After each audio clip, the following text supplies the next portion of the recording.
Ketua Badan Pembentukan Peraturan Daerah DPRD DKI Jakarta, Abdul Aziz, mendukung penuh rancangan peraturan daerah tentang rencana perlindungan dan pengelolaan lingkungan hidup menjadi peraturan daerah induk. Aturan itu akan melahirkan teknis yang lebih rinci.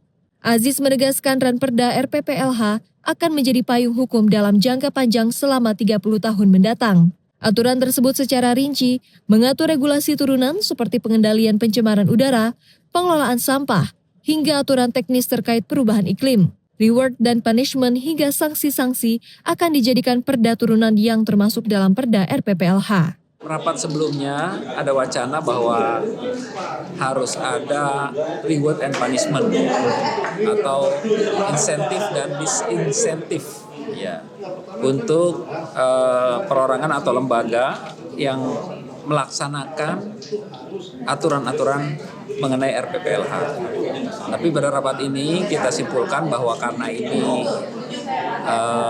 perda mengenai rencana jangka panjang yang usianya 30 tahun, biasanya insentif dan disinsentif atau reward dan punishment atau sanksi adanya di perda-perda turunannya ya. Karena ini rencana, perda tentang rencana 30 tahun, nanti di bawahnya akan ada perda tentang sampah, perda tentang lingkungan, perda tentang polusi udara dan lain-lainnya. Nah, nanti sanksi-sanksi itu atau reward and punishment itu adanya di perda-perda turunannya. Sekali lagi mohon doa, mohon dukungan bagi masyarakat dan juga seluruh stakeholder. Mohon doanya juga agar perda ini bisa kita bahas secara komprehensif dan menghasilkan perda yang detail dan juga perda yang bisa bermanfaat untuk masyarakat khususnya Jakarta. Juga yang mengatur secara garis besar terhadap rencana jangka panjang Pemda DKI terhadap LAI. Dan yang menggembirakan lagi bahwa perda ini adalah kalau misalnya ini diundangkan, ini adalah perda pertama ya dari provinsi-provinsi yang sesuai dengan aturan terakhir dari yang dikeluarkan dari pemerintah pusat. Pemerintah pusat baru saja merevisi semua undang-undang mengenai LH dan kita DKI Jakarta adalah provinsi pertama yang mengajukan Ranperda mengenai RPPLH dan ini sudah diratifikasi oleh kementerian bahwa Ranperda kita sudah sesuai dengan aturan-aturan di atasnya. Sementara itu, Kepala Dinas Lingkungan Hidup DKI Jakarta, Asep Kuswanto mengatakan, Ranperda RPPLH akan menjadi payung besar yang melahirkan berbagai aturan turunan yang lebih teknis.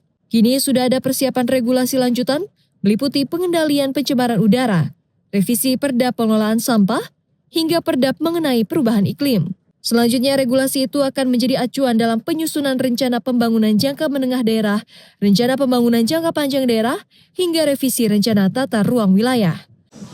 Jadi memang perda RPPL ini perda rencana pembangunan perlindungan hidup, nanti akan ada perda-perda turunannya, seperti saya sampaikan, bahwa yang insya Allah ke depan akan ada perda untuk pengendalian pencemaran udara, kemudian juga ada perda pengelolaan sampah, revisi, kemudian juga ada perda perubahan iklim. Nah, di situ perda perubahan iklim juga mencakup perda masalah bencana hidrometeorologi, baik itu banjir maupun panas. Nah, memang kita harapkan perda RPPLH ini bisa menjadi pedoman bagi seluruh OPD dalam menyusun perencanaan ke depannya. Baik itu nanti menjadi pedoman juga dalam RPJMD, RPJPD, maupun nanti ada revisi terhadap perda RTW itu mengacu pada berpedoman pada perda RPPLH ini. Ya, kalau pendanaan memang seperti tadi sampaikan dalam rapat, bahwa karena RPPLH ini perda menyeluruh, ya baik itu tentang masalah udara, tentang masalah air, tentang masalah sampah, yang memang pastinya juga sudah teralokasikan anggarannya pada OPD-OPD terkait. Nah, kami juga karena dalam perda RPPLH ini juga ada kerjasama dengan pemerintah pusat maupun dengan swasta. Kami juga membuka peluang pendanaan dari APBN ataupun tadi seperti ada CSR dari swasta.